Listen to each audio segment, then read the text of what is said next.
Hi, everybody, and welcome to a new episode of the Let's Talk About Data show. So, we've got a great show for you today. It's super hot in Manchester, where I'm tuning in from. So, as always, do let us know where you're tuning in from. Drop it in the chat. I'm Tony Mullen, one of your regular show hosts, and what we're going to be talking about today is improving your database agility with Amazon's FSX. And I've got two great SAs with me, and I'm going to get them to introduce themselves. So, James, do you want to kick off? Thanks, Tony. I'm James Culk. I'm a principal SA here at AWS with a specialism in storage. I just love the data aspect of it. Pre-AWS, spent 6 years here in AWS, and before that, I was with a large system integrator managing their data portfolio. Nice. And Promise, over to you. Thanks, Tony. So I am a solutions architect as well. I am based in London. It's hotter than it is in Manchester, just so you're aware. Yeah, I've been with AWS for going to be 5 years next month, so it's been a while. Prior to that, spent a couple of years, I think 7 years at NetApp. So you mentioned FSX, Amazon FSX, but Amazon FSX is a family of file systems which we'll get into. But my role as a service aligned SA is to help customers deploy FSX in the right way, choose the right file system for the right workload. So we want customers to be successful, whichever storage service they use. Yeah, no, I'm really looking forward to this show myself. So I'm a database guy as well. So database specialist. So talking to you guys about storage, it's your bag. But when it comes to it, databases, storage is really important. From certainly when it's talking to a performance perspective and what you can do from it. So we're going to learn a lot today, which is great. So we've got a few people here. We've also got Prasad is going to be our chat moderator today. Actually, no, I think it's Lydia's a chat moderator today. She's not dropped it in there yet. It's Prasad or Lydia. So throughout the show today, we'll be dropping links in with topics we're talking about. We've got some blogs to share with you. We've got some workshop studio content. We've got live demos. So let's see if those demo gremlins get you, James, for the live demos. But I think we'll be good. So who have we got? So we've got Eerie Edits. Hi, everyone. Hello. And Hunter. Really apologize if my pronunciation is rubbish. I'm terrible. So watching from LA, look at you. Do you know what? It's probably as hot here in Manchester as it is in LA at the moment. So Crazy DBA is one of our regulars. Hello. And yeah, tuning in from Mumbai, but it's really warm there. And yeah, Lydia is our chat moderator today. So good to have you, Lydia. And 30 degrees in London. Yeah. So I think everyone's sweating at the moment. I certainly am. Really hot. But awesome show. Any insights would be great. Yeah, we'll be sharing stuff throughout the show today.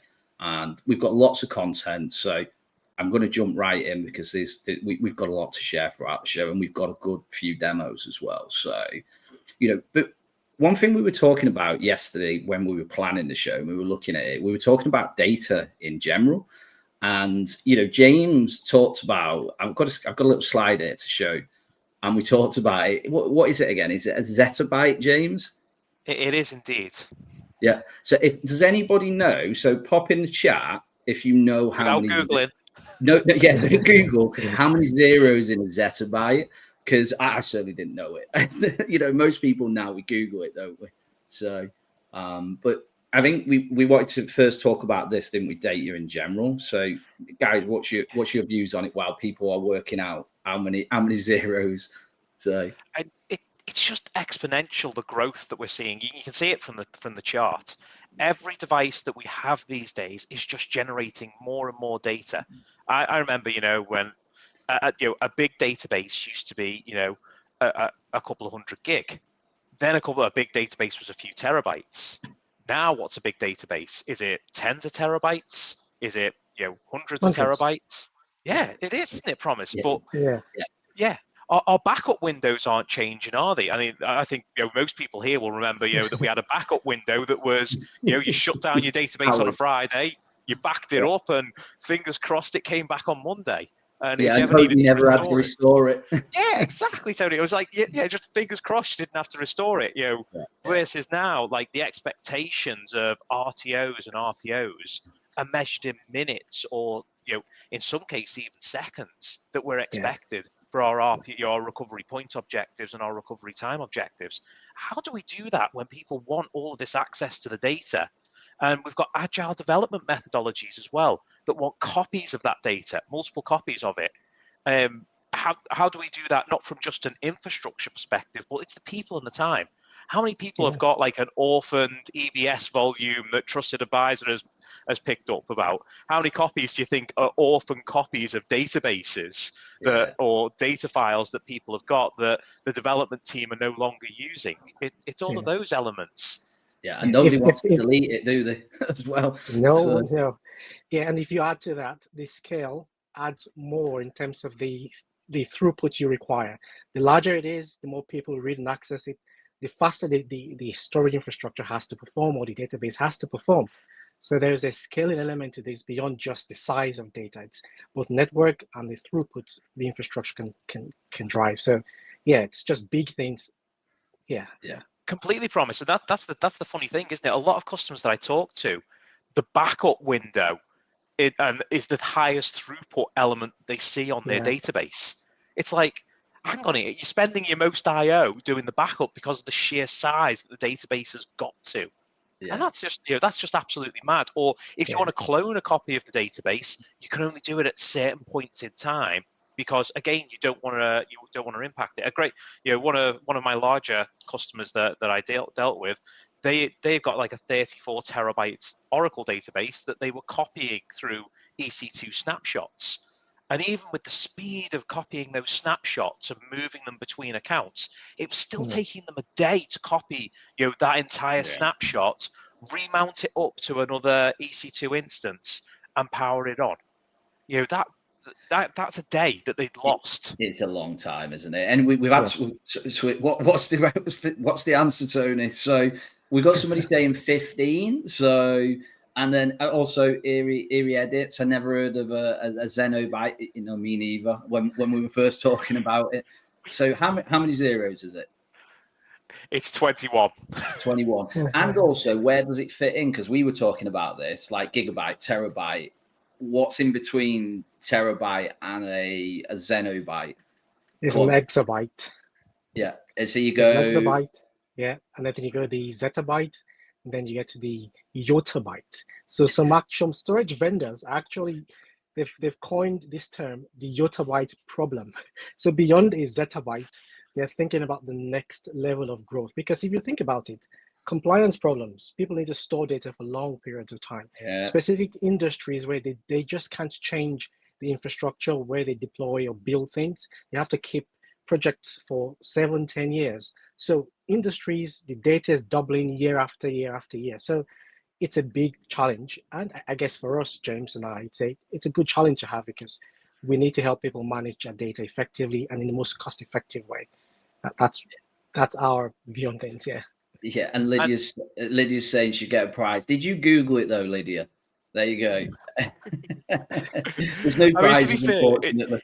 It's exponentially growing, as you saw by the graph. So next year, the prediction is it's not going to be 185 zettabytes times by 2. It's exponential growth. We're just growing and growing bigger and bigger. So next year, the actual viewpoint is we're going to be past the 600, and then the year after, it's not going to be 1.2. It's then going to, of our gigabytes, it's then going to be, we're looking towards that we're going to do 2 or 3. So it's not this problem is further and further away. I mean, it's just the richness of all of that data that we're generating with Gen AI, the IoT devices. Every device that we have these days creates more and more data. Yeah. And I guess this really fits nicely into what we're talking about today. So some people might not even have heard of Amazon FSx, and you touched on it a little bit before. Promise, could you just give people, who are completely new to it, what is Amazon FSx? Yes, I'm happy to do that. So I like to make this quote. So there are operating systems out there, and there is a set of storage operating systems out there. But ONTAP is the most popular operating system out there. So if you talk to sysadmins, infrastructure admins, storage people, ONTAP is a very popular operating system, and was created by NetApp. What we've done is we've basically taken NetApp and rather than take their hardware, we take their OS and we run it in AWS as a fully managed service. So customers who use NetApp to manage their data on premises, on NetApp hardware, or any type of NetApp infrastructure, they can bring their data into AWS, bring their workloads and tools and processes into AWS, and be able to enjoy the benefits of NetApp in the cloud. So what customers will probably do is they'll come into AWS and think about deploying their own file systems. That's not what we want you to do in terms of as a cloud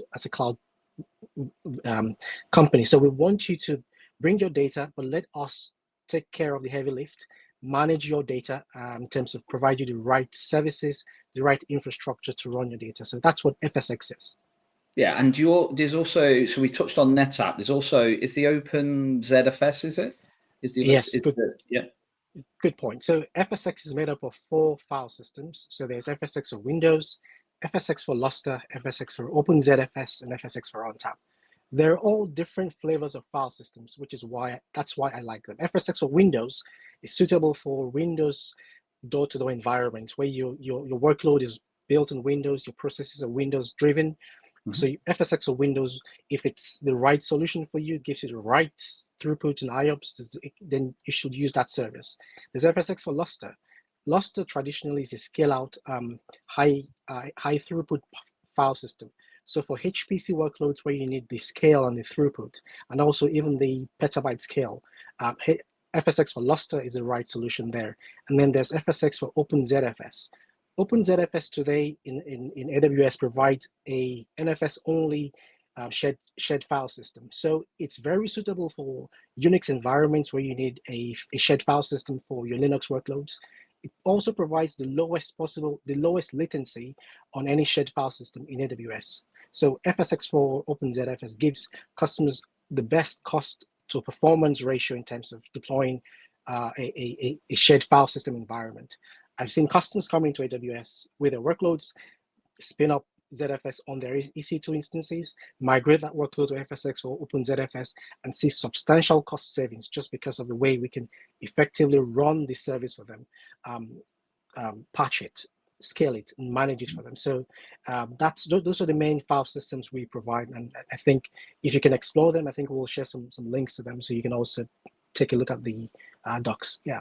Yeah, it'd be good to. We'll be exploring throughout the day, won't we? Today, well, throughout the next hour. So, how are you seeing customers use it? Because you talked about one little use case there where someone had maybe put it on EBS volumes and then migrated across to it. What is the general use you're seeing across the board with customers? So the general uses we're seeing in terms of the use cases, it's more enterprise workloads. So customers want to bring their storage environments into the AWS. So that could be manufacturing applications, industry, vertical applications. Think about pharmaceutical, genomics, manufacturing, finance, the workloads they run in those environments, simulation workloads. Customers bring those workloads into FSx. And I will use this broad term FSx. So it could be FSx for ONTAP or Lustre or Windows. Customers just bring their data into AWS. What we provide customers is the diversity in terms of multi-protocol or block level access. FSx is mainly a file system, but FSx for ONTAP can also do block level access to your data. So customers can bring those workloads. Customers can also use FSx for workloads in AWS, like any virtualized solution like EVS or EVS data stores. Customers who bring in workloads into Kubernetes can also use FSx as the backend storage for their workloads. Different workloads types, and in this stream today, we're going to be focusing on databases specifically. So databases form a large percentage of the data set that lives on FSx today. So that could be FSx, that could be Oracle, Microsoft SQL, or even self-managed open source databases like Postgres. So we have a lot of customers. I would say a good quarter of the data that sits on FSx is made up of database workloads. So it's very, very attractive to those particular workloads I've just mentioned. James, do you want to add to that? Yeah, promise. I love it. Databases is one of those key workloads for us, but some of the topics that we're going to go through today about the ability that we can rapid clone or that we can take near instantaneous snapshots, those are that can apply for any data set. It doesn't necessarily just need to be a database data set. I have some customers, for example, as you say, Promise, it could be your own custom built database, or it could be a custom built application where you just need to, and we'll go through this about make sure your application is a consistent state, and that might be pausing the application, pausing IO, or switching between volumes. Take your snapshot and then be able to then return to that. And that's the huge benefit, I think, that we see from FSX, is that ability to be able to take that near instant level snapshot and be able to retrieve that. I think some of the other bits that customers do love about it is the deduplication and compression as well. Yes. Yeah. It's in line.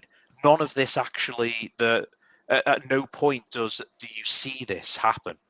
From an application perspective, you might have a file system that's available to you, and we are in the case of both OpenZFS and for ONTAP as well, we compress in line. So you don't see this happen. You don't know that the compression's happening. We're just reducing the amount of data that's going to disk, which is absolutely amazing. If you go and do an LS, of that file, or a DIR, it still looks as though it's the same file, but we're just reducing it and we're working at the block level. On NetApp, for example, we're also deduplicating as well in line. So if you've got the same 4K block across multiple different parts of your database, we can provision that, and we can see that's happening, as well as the other benefit of being able to utilize that space across multiple different applications. So when we create a volume in FSX, we can shrink it, we can grow it. It's a thin provisioned volume that's available to you to use. So you're not having to manage individual EBS volumes, you're just managing the one larger aggregate. Yeah, the cloning capability is amazing. It really is. And I didn't even really think of the deduplication there and the compression you were talking about. Like, what sort of, have you got any numbers on like how you see, the space reduced down? Have you seen that with customers who have moved and like, they're seeing some savings there?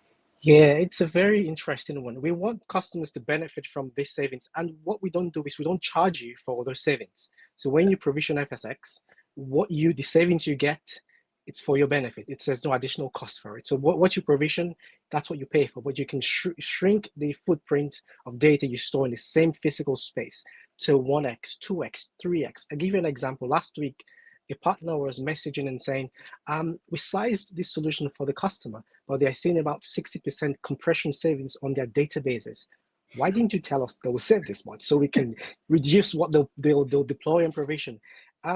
Yeah, probably some customers, this depends on the data set, right? Not every 4K block, we've got to, ONTAP has to find unique blocks and duplicate to save space. So depending on the data set, you might not see the same levels of savings. In our documentation, we also provide different workload types, the amount of savings you'll find. So for example, in user shares, regular data environment, you'll find 30-40%.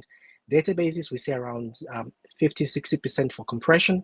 Other workloads, for virtual workloads, so VGI workspaces, those workloads will see about 80-90% savings, because there's a lot of duplicates in the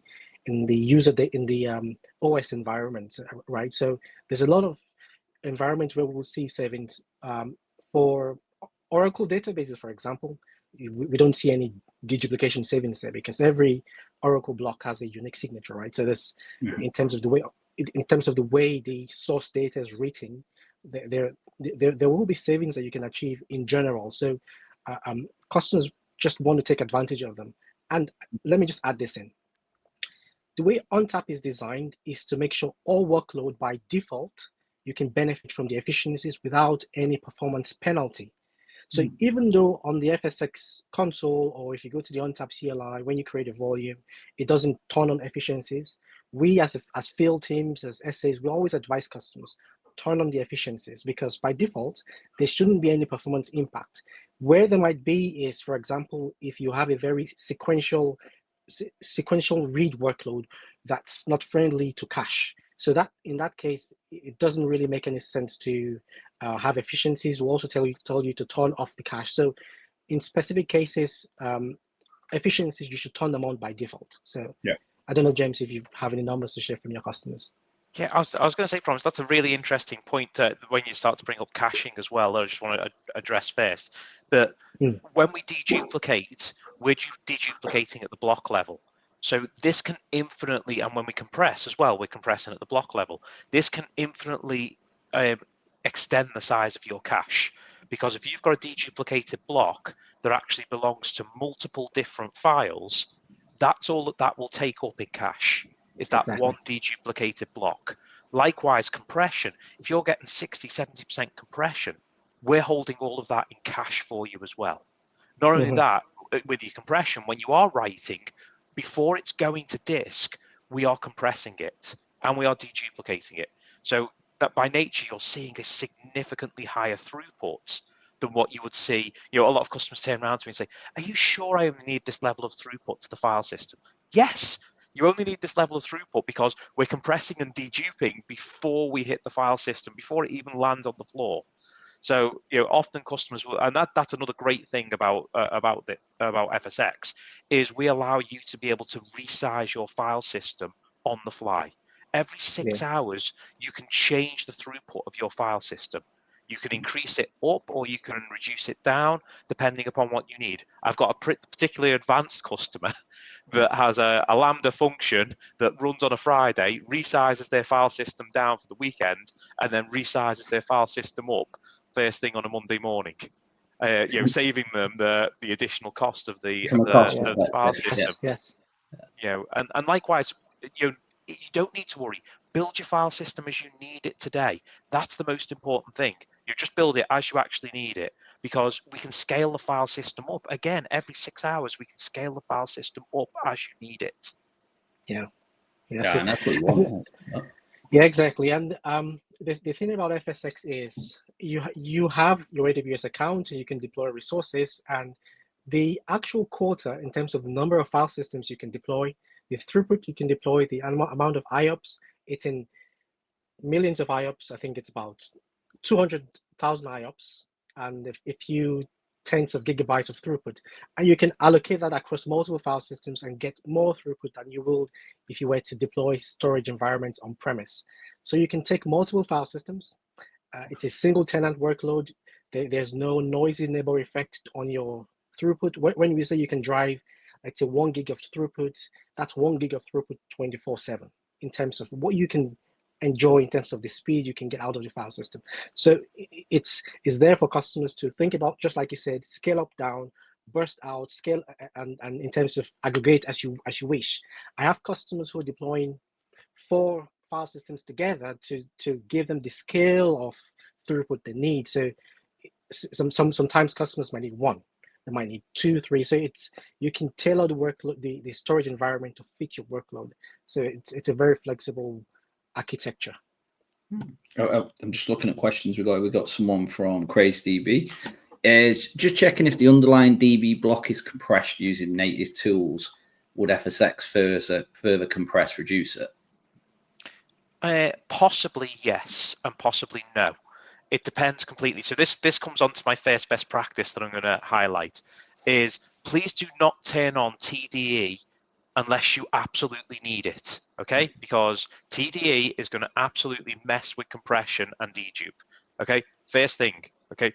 The underlying, this is another point to raise, is FSX is encrypted, and even transmission from Nitro-based instances is encrypted in transit to FSX as well. So you don't need to worry about that. If you want to use a CM, a customer managed key rather than the service managed key as well, we can also encrypt that. You can use your customer managed key instead. But by default, all of our stuff will utilize the service managed key on that. In relation to if that's a lot of customers ask me the question. They've got an Oracle Enterprise license. They're like, should we turn on advanced compression in Oracle, or should we turn that off, and should we see what FSX comes up with?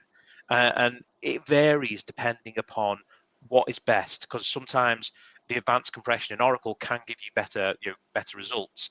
In relation to Microsoft SQL, my advice would always be is let effectively let FSX deal with it. I've never seen a situation with FSX where it hasn't got better savings through SQL being in native. Some of the advanced compression stuff, I have seen slightly better compression rates from that, but then you also need to think that you're not going to get any duplication other than some of the storage efficiencies that we'll talk about later. Yeah, you've got to pay for that from an Oracle perspective as well. It's not it's not Absolutely. free. It's an advanced pack, same with TDE. So yeah, it's an interesting one. The customers I tend to see using TDE they want the application based encryption as opposed to the hardware level encryption. So and that's fewer now. Most people will go with the hardware based encryption. So yeah. So you mentioned Nitro in passing. So Nitro level encryption should be available to most of the recent generation of EC2 instances with FSX, and that comes at no performance penalty either to the EC2 instance or to the FSX file system. So customers will just enjoy encryption on AWS with Nitro level encryption with little impact. So I think that's one key value there. Cool. We've got another quick question here as well. I'm assuming this is hi Bandred. Is there some credits to try Lustre? So is it free tier or is there any free tier available for FSX, or is it? I think we'll have to check. I'm not sure if we have free.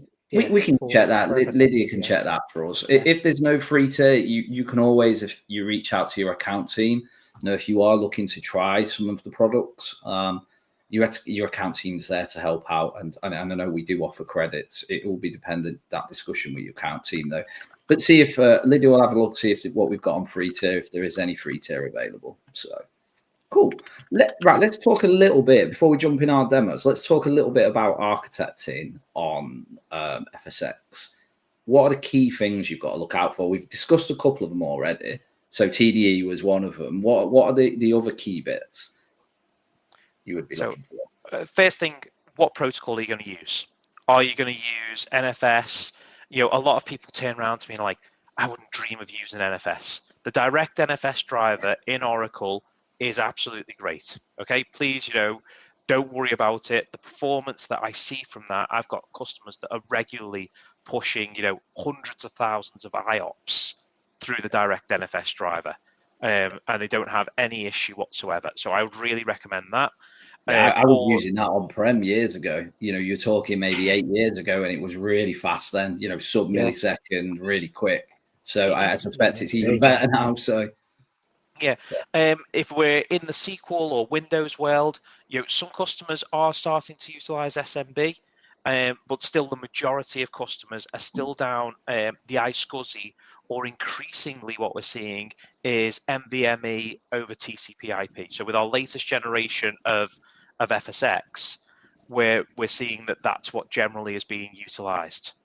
And this basically allows this sort of the latest, the same type of protocol that we use with your EBS volumes. So NVMe, and this protocol basically sort of replaces the SCSI protocol and gives that really low latency over the network. So they're the first things. Go on, sorry. Just to add on that. So what I'll say is for Windows specifically, I think Windows is still working on the NVMe driver. So most customers will either need to find a third party for an NVMe TCP driver for Windows. So iSCSI works great in terms of for database workloads specifically. So iSCSI is what I see most customers using for the Windows-based workloads. Cool. And then the other bit that I would generally start to see is talking about the still utilize that disk-based instance storage. So a lot of customers will talk to us about the disk-based instances, and it might seem contrary to it. Why would I use disk-based instance storage in any shape or form? Specifically for flash cache from an Oracle perspective, or for TempDB for SQL, that storage that's in the instance is not subject to any of the bandwidth that you utilize. So if you've got up to a 10 gig networking adapter, you're not taking any of that bandwidth away. Not only that, the latency from it is it's inside the instance that's actually booting it's inside the hardware that's booting your instance.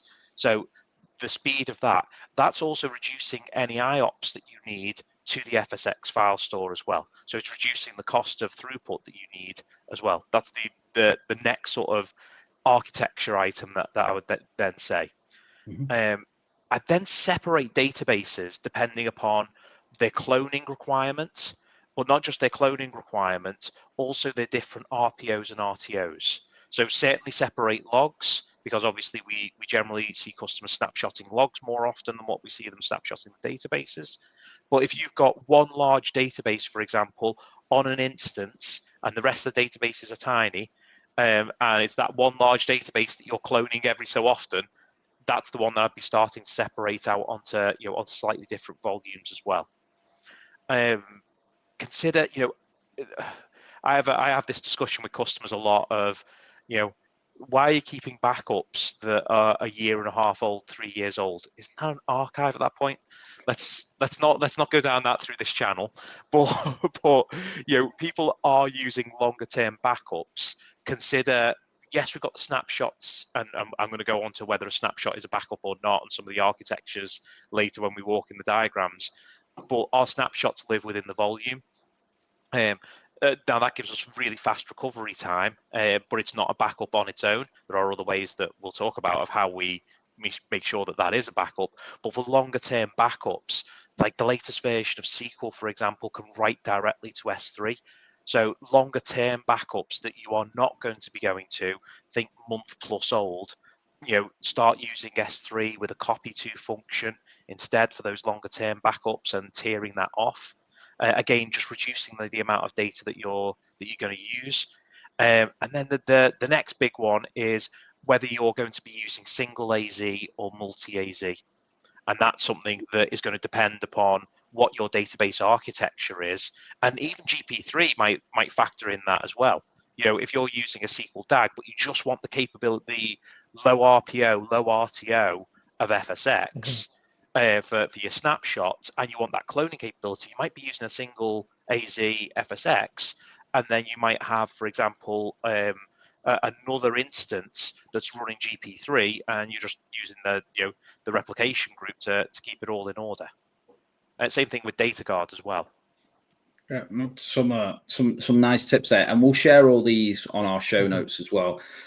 And we've got some really nice diagrams. Hopefully we'll have some time today to go through some of them at the end. If we've not, we'll be sharing them in our show notes. So at the end of the show, as we always do, I think Lizzie's already posted it today. If she hasn't, we'll post again our live stream page, which has all of our past shows, all the information we've gone through in this show. You can also do it on Catch Up as well. So all this, we've thrown a lot of information out there today.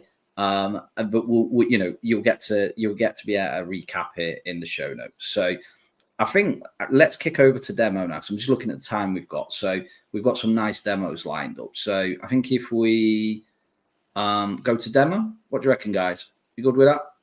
Yeah. Go for it. Yeah, sure. Let's do it. So what are we going to demo first? We've got a few demos, haven't we? So. Yeah, I've got a few. What I'm just going to walk through first of all is you can see here, I've got 3 in this particular AWS account.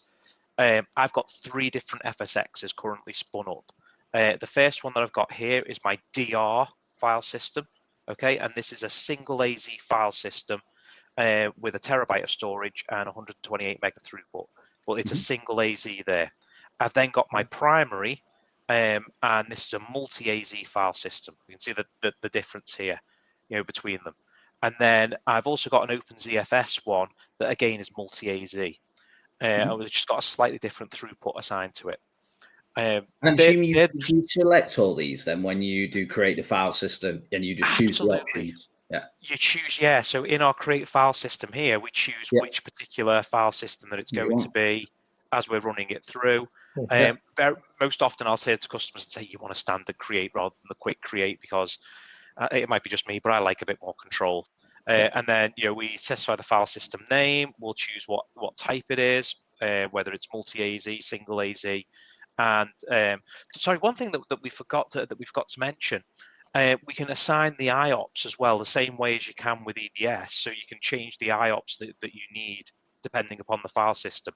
and that can be scaled up and it can be scaled down as necessary as well. Mhm. But the IOPS that you've got available that get given that get provisioned as part of the file system with no additional charge is 3 IOPS per gig. So if we provision a terabyte, we'll have 3,000 IOPS against that file system, and then we can specify our throughput capacity. It is recommending me a throughput capacity, and it recommends it based on what type of. So if I, for argument's sake, suddenly decide to put that I'm going to create a 100 terabyte file system, we can see that it's moved the Yeah, it's you want moved more, the. But you can specify your throughput capacity and override that decision as you do it. You can then specify your VPC that you want it in, and the security groups, and what subnets that it's going to put the specific IP addresses into as well. I mentioned this before around our encryption. We can set up the encryption key as well to make sure that it's encrypted. Because we're utilizing, we could be utilizing something like NFS or SMB that can't handle failover, that doesn't have it in the protocol, ignoring NConnect, that doesn't really have it in the protocol to handle multipathing. What we do is we actually, if you do multi-AZ, because you'll get an IP address that's in 2 different subnets, because a subnet doesn't span multiple AZs, you'll actually find that we'll allocate an IP address range that you will connect to, and you can specify that range here that's either within your VPC, providing it's not utilized, or a floating range that's outside that. Yeah, it's called a floating IP range. Yeah, and it's our, we then create something called a storage virtual machine, which think of that like a container that sits on top, and we can have multiple of those, and they can join different Active Directories. Think of them like administrative level domains, and then we create our volumes underneath where we were talking about our policies. So that's just quickly how you create a file system that have ran through here. So we let me cancel that so that I can get back to my file systems and we can see. And then underneath each one of these file systems, we'll see a certain amount of volumes and things that you can mess about with here. So I can update, when I was talking about, I can update the throughput capacity, route tables, and you'll see on this particular file system, I've actually allocated 30,000 IOPS. Lots of monitoring that you can look through, around throughputs, how much storage that we're utilizing, what the IOPS, storage efficiency. We actually can see that I've actually got 52% space savings already on this particular file system. So really, great, lots of data that you can pull back from here. Yeah, wait, don't move on yet. So one thing we failed to also mention is we specify the SSD size, but every file system has an elastic capacity pool, which basically the file system automatically gets cold data and moves it out. So on top of the efficiencies we provide, we can also shrink the amount of data that's in the SSD by moving out into the capacity pool. That lets you store more data into the footprint. And I've seen customers who they have 20% of data in SSD, 80% in capacity pool. It's about 1/6 the cost of SSD. So that's another level of cost efficiency built into the service. Yeah, that's FSxN. Yeah. And generally speaking, Promise, on those, we generally recommend that not necessarily on your database volumes, but on like sort of file system volumes. If you don't know your backups, everyone, yes, backups is wonderful, but everyone's got those user file shares that no one really knows how much is really being accessed. Those ones are absolutely wonderful to tier those out automatically. Think of it, very similar to like sort of S3 intelligent tiering, where it'll just move it down. And you can set that up, as Promise said, we can set that on a per volume basis. So we don't have to worry. I can also modify that on the fly on my particular volume. So I can update my volume. I can even send just the snapshots to the capacity tier. That's also possible as well. Now, just be careful. If you're cloning, the snapshot is what you're going to be using to clone from. So just be careful on that, okay? On doing that. So just so you can see as well from an EC2 perspective of what we've got here, we've got a SQL, a Linux primary and a Linux secondary, which are running Oracle, and then I've got a SQL primary and a SQL secondary. Both of those, as I'm sure you're going to guess, are running SQL Server.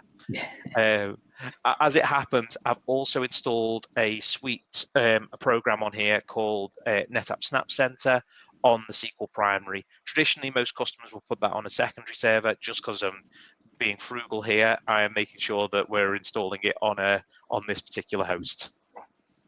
Okay, this is everything that I'm going to do here today is available in your in one of our workshops that's called Improve Your Database Agility with Amazon FSx.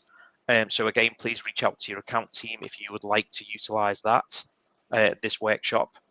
I'm just going to log into to Snap Center.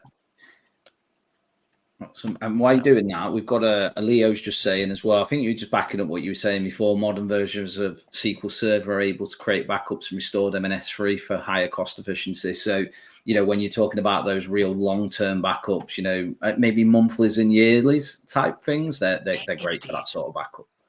Yeah, I mean, the key difference of how when we take backups with FSx is what we're going to do here is it's going to go and tell SQL to go into hot backup mode, and then it's then going to go to the FSx file system, tell it to take a snapshot, and then go back to SQL, and then tell SQL to release itself out of hot backup mode.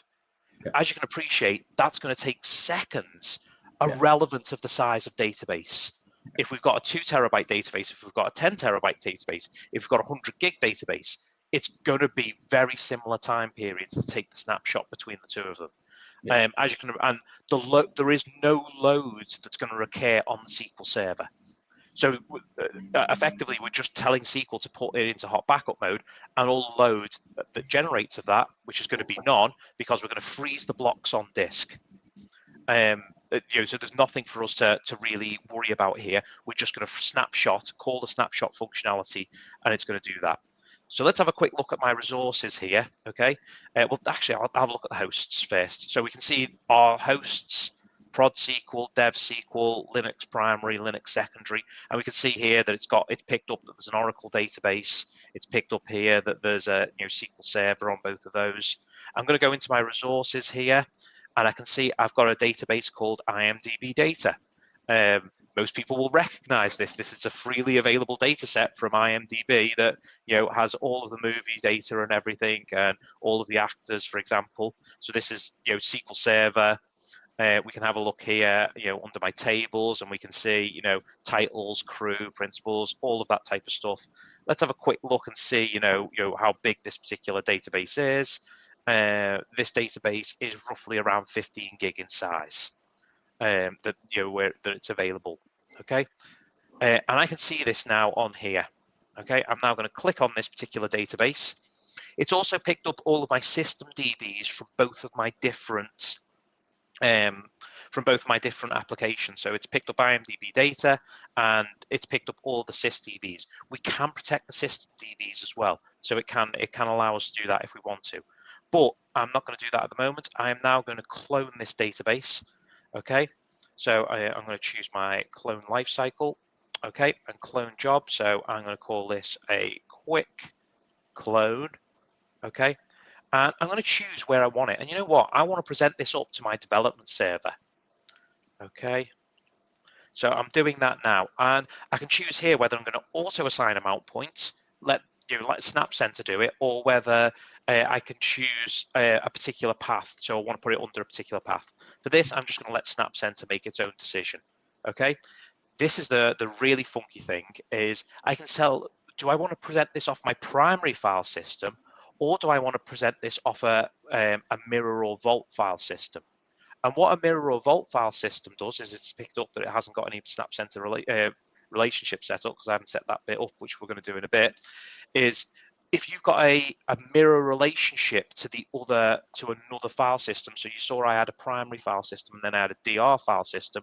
What we can do is we can say, instead of creating the clone on my primary, which might be my production database, and I'm worried about the IOPS and I'm worried about the throughput of what it's going to do to my production, I can mirror it off to a DR. And suddenly, let's now make DR a more cost-effective solution for us, that actually all my clones are going off DR. Or this could be in a completely separate account. I've got a customer that mirrors data specifically to India because all of their developers are hosted out of India, and they wanted a local copy of that data. So we can set that up. I'm just going to do it off.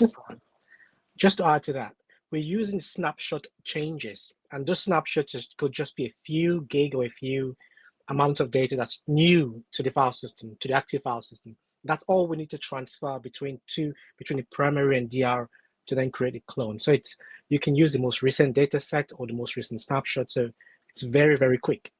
Mm-hmm. I got a quick question here from Leo as well. So production databases, you usually want transaction logs, so MS SQL terminology for point in time restores, and those will require MS SQL native backups as a basis for your restores to clear the transaction logs. So what's your... Yes. Yeah. Give me 2 seconds and I'm going to answer that. Keep that up for me, Leo. I just want to, because it's going to give you something in a second. In short, yes, we integrate with SQL Server agents, but I can configure this to repeat every day as well. So do you remember that customer that I was telling you about before, that every day they wanted to redo and it was taking them near enough a day to move their databases across, and it was like a 34 terabyte database. Now what happens is at midnight, they set this up as a schedule, and at midnight every developer's environment is refreshed, so they know every single morning that they've got a latest copy of the database. This has changed things immensely for them. The developers they absolutely love this. They know that they're working on the latest data set constantly. I'm just going to hit run now, but I can set it up if I want to do a notification or anything like that. So I'm going to hit finish, and then that should now be running as a job. Okay, let me just go into my monitor for my job. There we go, my clone lifecycle. So what this is now going to go and do is it's going to go and talk to SQL Server agent and put SQL Server into hot backup mode, and it clears down the transaction logs. It's not doing that at the moment on this specific one because I'm doing a clone. So let me switch that around so that you can see the difference of what actually happens in comparison. I'm doing a clone here, but let me hit the protect button instead. Okay, so I'm going to change it to be a protect here, and I'm going to create a policy, which is my daily backups. Okay, and then I'm going to run through here, and I'm using an ONTAP, FSX, or Cloud Volumes, and this is where we can set whether it's so I love the question, Tony. It was this was absolutely great. A full backup and a log backup together, or I can do a full backup ignoring my logs, or I can do a copy only backup, because a lot of people will know that if one product takes a backup and breaks the transaction logs, breaks our sequencing number, we end up in a problem. So I can choose copy only as well if I want to. When I just did that clone, that will have been a copy only because we didn't want to break the transaction logs, because we're still assuming we're just cloning at that point. But this one here, I'm going to do a full backup and log backup, which will clear that down. I can also set my retention policies here as well, and I can set up which particular on DAG, for example, that I was going to do. Whether I was going to do it on one of my replica nodes or on my primary. We can set my frequency, which is going to be daily. I can set how long I want to keep those particular backups for, which I'm going to do. If we wanted to mirror this to another file system, so this is when it truly becomes a backup, is we actually mirror it to another file system. I mirror it to my DR file system, because if anybody comes in, let's say good old intern comes in and is looking for some space savings and suddenly sees a volume that they'd like to delete, our snapshots live within the volume. So that's the important thing that we need to be aware of here. And that's how we can do that here, is we can update what's called our mirror, and it will send the snapshot copy to another file system, and we can even vault that to make sure that we're keeping snapshots over on the other side. And that's when it does become a backup. And then if I want to verify, so quite often I'll do my backup job, and that's took 0 IO, but sometimes I want to verify that. We can also do pre and post scripts. So if you need to put your application, run some scripts in your application to pause IO or to change volume that it's writing to, that's where we can do that there. Okay. We can also do a full verification of logs, and we can choose what things that we're going to check. And we can also do post jobs as well. So if we need to pause our application and then start it back up.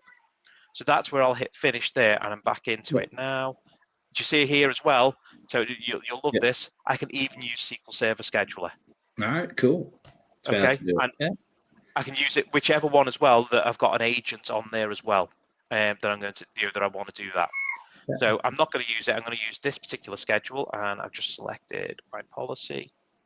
Okay, and then I now need to put a schedule in there.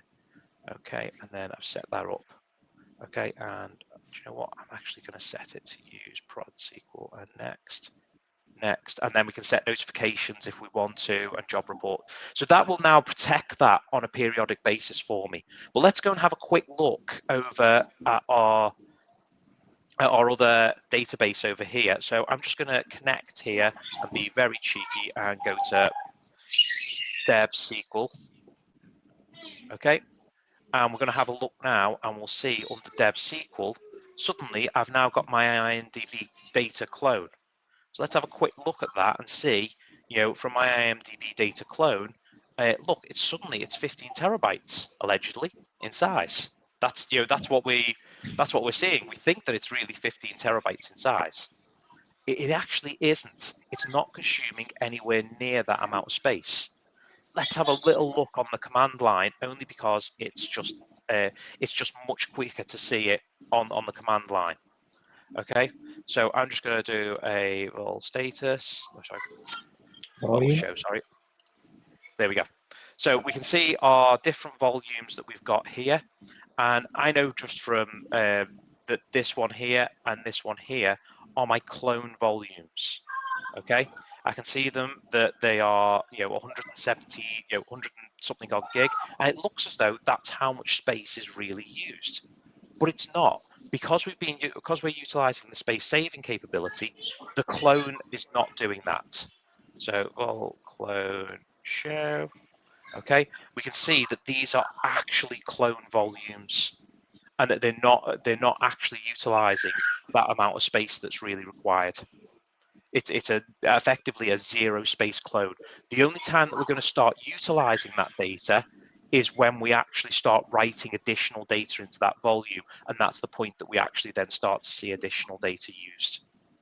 You can imagine now, when you're scaling this across hundreds of servers, how quick this actually this occurs, and we can see how quick that they clone that data. It cloned that database in seconds. It was not it wasn't even anything. Let me go back to my actual job. If I go back to my job over here and see how long that clone process took.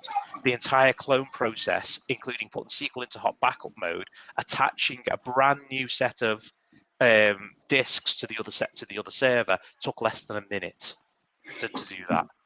And that wouldn't have mattered whether that was a 100 terabyte database, whether it was the 15 gig database that we're utilizing here. It makes no difference of how quick that process takes. Yeah, no, it's pretty impressive, that, isn't it? From a clone perspective, and you can do multiple as well, multiple clones, can't you? Yes. As well, it's not as if you just stuck with one. Yeah.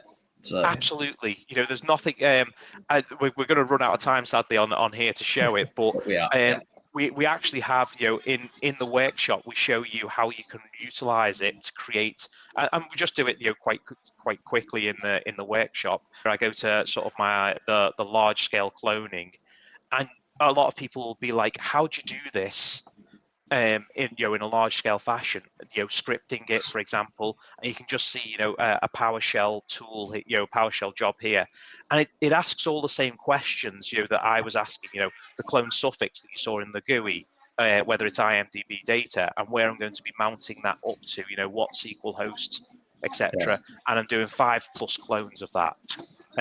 We do that again and show that. And that'd be useful for people to take a look at that. I think it's worth just quickly showing this as well for clones. This, let me quickly just move your screen share and share this one. Where you talked about the data, the snapshots, and multiple copies of clones over different environments. I think this is quite a nice pictorial view of what you're saying. Absolutely. Promise, do you want to go through this, or do you want me to? Yes. So this is this is using ONTAP features. We talk about snapshots, right? So snapshots are change-only blocks. So the snapshots themselves, they live on the volume. We can take those snapshots and make them writable. You can take one snapshot or multiple snapshots to create multiple clones, or you can take one snapshot to create many clones. So I think when you do the database clones, the scripted ones, you just take maybe a point-in-time snapshot or one snapshot, and you're creating many clones of that snapshot, which when they become writable, when they make changes, not just new data, but if you delete data from the existing volume, it will result in change, which will then result in additional space in the volume being used. But what customers benefit from is the speed. Snapshots you create them in seconds, clones you create them in seconds as well. They just become writable.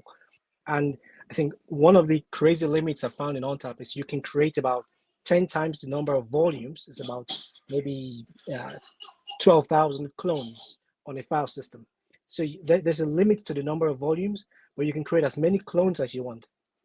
Think about that as different point in time. You can go to create different versions of your data, and you can do iterations, experiments. So it just gives customers a lot of flexibility. Oh, it's really powerful. Yeah. I think you would run out of time. Time is not our friend with these shows. We definitely don't have enough time. So it was thanks for your time today. Sharing your information. All this we've talked about as well, we'll put it in our show notes as well. And there's some more diagrams there which we've not gone through today. We'll add them in there. Add all the links as well. We've got a good bunch of links there. Have you shared them, Lydia? If you could share the blog links, I think you've done some actually. Yeah, I could see them in here. This is great. They'll also be in the show notes as well. So thanks for everyone being here today. I'm really thank you for you guys as well joining the show as well today. It's been brilliant. So we're here again next week. So what we've got next week is Beyond Relational, designing resilient, scalable data platforms on AWS. So same time as normal. So 5 p.m. CET, 8 a.m. Pacific time, 11 a.m. Eastern time, and we're on twitch.tv/AWS and also YouTube AWS events. So do come and join us. Do visit our past show notes as well, so you can see all our past episodes. Give us a like as well if you're not already subscribed. Subscribe to the channels. There's not just our show on here. There's lots of other good content from AWS. So, yeah, I'll finalize by just saying thank you again to you guys. Brilliant content, and thanks to the audience for being here today. We've got a few coming in. Great talk. Thank you, and thanks for the demo and talk. So, excellent. Cheers, everyone. Thanks, Tony. Thanks, everyone. See you now. Thanks, everyone. Bye.